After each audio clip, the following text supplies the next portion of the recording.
everyone. I'm Liz Squillace. I was born in Bridgeport. I grew up in the neighboring town of Trumbull. I live in Bridgeport now at Reed's Art Space, and I'm the owner of Paradox Ink, screen printing and murals, and I have a storefront in the Arcade Mall in downtown Bridgeport here, which I work out of doing my screen printing and painting. I also do a lot of public art, like on utility boxes that you see around town in Bridgeport and Stamford. And maybe you've seen the mural in the Bridgeport train station. That's also one of mine with my team at Paradox Ink. And my latest piece is the stairway mural right here on the Broad Street steps. So what I'm showing tonight is work related to that stairway mural. And I have my preliminary drawings and paintings and the 3D model mock-up that I made. So the first one that I made was this. And this was just when I was coming up with the design for the mural. And looking at the stairs, I wanted something that reached up to the sky. That's where the blue comes in. And also something that came down with the yellow. And I started thinking about a DNA strip, which related to the people of Bridgeport, humanity, our common humanity. And so that became like a focal point. And then I also wanted something in the backdrop. So here you can kind of clearly see in this preliminary painting that there's sort of like these diamond shapes that come out. And these were inspired by trees and how the leaves of a tree blend with the sky. And I was looking at these leaves and seeing how as the leaves blend with the sky, there's a transition period. There's a place where it fades from one color into the next, and that's what I was trying to capture in this piece. So this, green will fade into this yellow, this blue will fade into this pink, and this blue will come into the green. And I wanted those colors to transition into each other, and then for the colors to even further transition in the middle here. So the piece became about humanity and also diversity, and then collaboration, working together, and unity. So in the middle, I have the blending of all the colors. And it's a pattern. So patterns are very kind of tricky things. Like you can almost play games with them. Like how do you continue? What color do you put here? Can you put it there? And you ask yourself yes or no. And you could switch one thing and it might be wrong or right. But it's always like a conversation in your mind of how you are making these things work together. And then this piece came about when I was working on the mural. It was a year-long process from designing to actually implementing it this summer. And I was waiting on some approvals for the city, and I wrote myself a list of what I needed to do. And one of them was make a flyer, make an invitation, sort of publicize this thing that I'm about to do. And then I sort of jotted down, make a three-dimensional model of the steps. And I was like, yes, I like that. So I went with that, and I went to the art store, got some foam core. I measured the stairs, and the stairs have these platforms. So I measured all these platforms and then created this model with each step and even put the lips of the step because I wanted to see what that would look like. And this really helped me to envision the piece as a finished piece. For instance, this is quite a long platform, and something happens over here that when you see it from this vantage point, I had to change it from my design. So this is the first design. The one over there is the second, if you can see. And then this is the third that brought me closer to the final piece. And things have changed over the course. Sometimes the colors, like the pink has changed. But I really wanted the colors to be light fast, and I wanted them to be harmonious together. Because it's an outdoor piece, I want them to last. So these have high opacity and the light fastness. So so the thing came together, and we painted it over the summer with volunteers from Bridgeport Generation Now, and just had the unveiling tonight, and it's just been really great and exciting, and very positive response from the community, and I mean, people coming there playing games on the steps. A group of kids came up, and they were each person picked a color, and they wore that color, and they had to follow the color up the steps as they went. So it's just been really great. Happy to show the work here because this just gives a little insight into the process, and it's right next to the steps, so it's a real coherent visual display. Happy to be a part of it. You know, I just have to say that it's been great to watch the process unfold, and that to watch you out there in the heat of the summer, you know, everybody on their knees painting those risers and the volunteers was awesome. This model, I think, was a really good idea in many ways. I helped others, like myself, visualize it, but I could see how even for you too, just to figure it out, how important it was. So the amount of work, you know, it's not just a bunch of squares out there painting, but it's a lot of work, and you know, I hope that goes on for a very long time for you, because you deserve the celebrate. Thanks. Congratulations. Thank you. And one thing that you reminded me of is that one thing that was really important in making the piece was finding the center axis. Like finding that center line was totally important, because I had made mock-ups before that it was veering off to the left or right. You don't know what's going to happen. You're painting with a group of people. How do you keep it that it works on a large scale from far? And it really was all about that center line, like having the center axis and then working from the center out. So everything, like I knew where it needed to be based on the center out. And that's how in the final, some of these areas drop away. It's okay. My main thing was getting that strip in there, and just basing it on the center, I was able to achieve that. Is this the largest three-dimensional piece you've done? It's a pretty big project. Yeah. But the train station is 180-foot mural. But not, that's why I call this three-dimensional, because that's a wall as opposed to, like I know the boxes are three-dimensional. So I could see that maybe there were some other challenges to it. Yeah. Yeah, so it's been really beautiful. So Liz,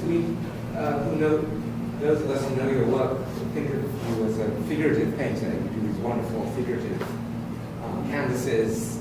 We know about your stint at the Met and copying Sargent's, and this is obviously very different. How does it play in your mind? Is it have you discovered a new power in abstraction? I'm just thinking of what Adja was talking about in terms of abstraction, seeing the abstract in the real. Yeah, well, there's a lot of different avenues that I take with my art and my business. There's screen printing of the t-shirts, there's artwork and patterns, tessellations, what I do on boxes, very like creative illusion, playing with paint. And then there is the hyper-realistic painting, and that I painted for a while at the copyist program at the Metropolitan Museum of Art for a couple months, a couple years ago now, 2015. And I painted a John Singer Sargent painting in oil, and it taught me so much. And mostly because part of the program we had to study the artist and how they learned and how they painted. So I learned from Sargent that, I mean, basically it was about mixing the color and then putting that color in the right spot.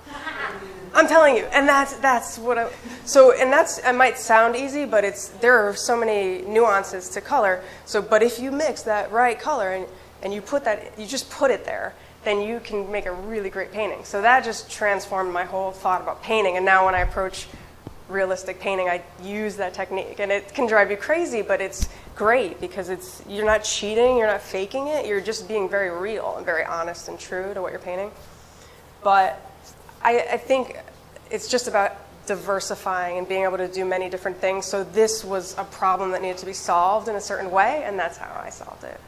Had you considered any other patterns before you kind of settled on the helix, or was the helix like what was in there? It was there, you know. An idea develops, and it's like you don't want to like develop too many ideas, and then if you're going to follow a thread, you kind of got to go with it. It takes a lot of your commitment, self-commitment. So once I sort of started going with this, I just continued to develop it. I just didn't really have time. Everything else shed it away, and I went with developing this idea. What would be the challenges when you're developing an idea like this, knowing that you're not the only person executing it? You know, so this is obviously a grid, right? So that was something that you had to think about really early on in the process. And so that's maybe leading the direction of the design, sort of, kind of? Like, how early did you have to start thinking about that? Like, I'm not the only person who's going to create this, and so how can I break this down so that other people can do it? That's exactly it. It's like, well, when you're thinking of painting on stairs and you're from afar, what do you want it to look like? And do you want it to be like a realistic portrait? That's impossible if you're painting with a lot of people. So you have to make some choices, and that's when it started becoming like the grid, and then sort of like a fixed way it was going to be, and with little room for kind of, playing around. But the funny thing is, when we were working on it, there would be parts that we'd miss. It'd be like, oh, wait, that's supposed to be yellow, or oh, that's supposed to be green. And we'd go back and paint those. I think with Squillace, where you get a set of directions and then you apply the mural. Right. Yeah. And so this was in some ways I thought of it that way, that you're giving directions to an artist or a participant to do something, so you got it down. Totally.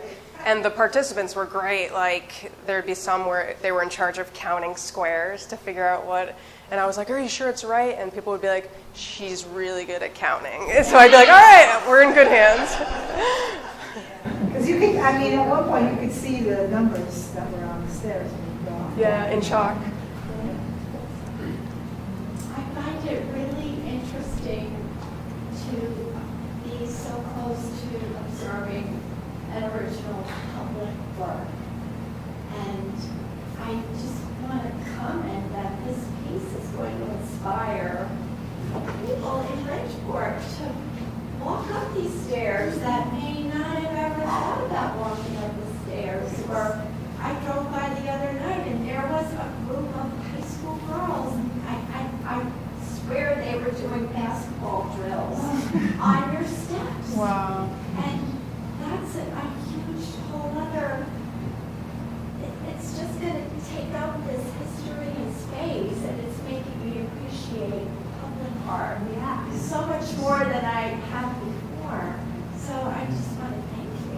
Thank you. Yeah, what's going to be your encore next? Because they mentioned in the article they might do I something don't else. know. The next thing is the Bridgeport Art Trail in November. So how did it come about? Did you see the stairs and say, I want to work with them? Or did you get someone saying, let's do something with the stairs? I had heard from several people around town, like something needs to be done with those stairs, that would be a great public art piece. And then when I heard about the Reggie grants, this was a grant for new projects.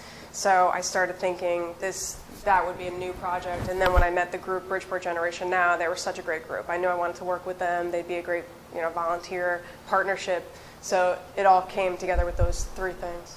Yeah. David talked about you being pretty diverse in what you do as an artist, which I can kind of relate to because I do a little bit of everything too.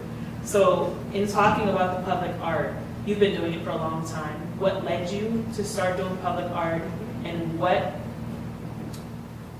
part of you thought to take on something this massive? Like this, you have to be really ambitious to take on a project of this size. So what is the mechanism in you that causes you to say, yeah, I could totally do this? Because it's massive, and the average person, or even the average artist, would not look at a project of that scale and say, yeah. So what is it about public art that is so important to you that you're driven to take it to this level? Mm-hmm. So I first started public art in 2005, and I started on those utility boxes in Stamford. And I was working with another artist, Zora. She did a bunch of boxes in Stamford before she passed away, sadly, of cancer in 2005. I was her assistant at the time. We were working on a mural. She passed on the boxes to me. So I continued from her designs and then coming up with designs of my own, and then brought it to Bridgeport. And I did a lot those summers around 2005, 2006, and I've completed now 50 boxes. 50 boxes. My 50th was in Bridgeport. It was inspired by the tulip fields in Holland, and the 49th was painted in Amsterdam, kind of like a map of Amsterdam and the flag of Netherlands. And so I was doing a lot of those boxes. And then the train station mural came along. I was also doing murals in homes and other places. Decorative painting. I worked for a decorative painter, muralist, and assisted, so I learned a lot there. And then, the Bridgeport train station was a big one that I needed a big team for. But then once you complete that, you kind of wonder what's next. And so this was a big one, but with the volunteer help, I knew I could do it. And just the public art was almost a way to decorate things that were out in public rather than creating a bunch of canvases in the studio. Now I like canvases. I'm back into it. I do like creating canvases and pieces. It's great. But that was a way to just put art out there without creating too much stuff in the studio. It was just painting what exists, what's out there, and putting art out there for people to see. You know, having it be that everyone can see it on the street. The same thing with my t-shirts. It's like putting art in people's faces directly. Instead of having to go to a gallery or museum, you're just putting it right there on the street in the public realm. So there's a kind of rhythm almost between the private and the public. Sometimes you really need private space and you're painting for a small audience, and then there's the sense of really wanting to be out there and have something that really stimulates the community. Yeah, well, there's also conditions that come with painting outside. I remember one box I did that I painted and then screen printed on and used stencils and spray paint, and it's like, it's kind of it's nuts. It's windy and you're bringing screens out and you're slapping ink on it, you're putting them back in your car, and it's wild. So it's not the same thing. In the studio, it's more of a controlled environment. But outside, you'd never know what's going to happen. For this, we had to wait for nice weather, and when the sun went, I didn't want to be in beating sun painting like this. So there's a lot of conditions with painting outside. Is there a list of locations of your I have it, but I haven't made like a official map. Yeah. And if any of us wanted to do that, I guess you'd have to be pretty knowledgeable. Not you just, because then it's like graffiti, right? It's not graffiti. No, I know what I do. But I mean, an ordinary citizen, I mean, a little more advanced than me. Yeah, I mean, you have I'm to. an ordinary person, I guess you have to get permits and all that. Yeah, you got to get some permits. Got to get permission to do it. Yeah. Well, thank you, Liz, very much. Thank you, David.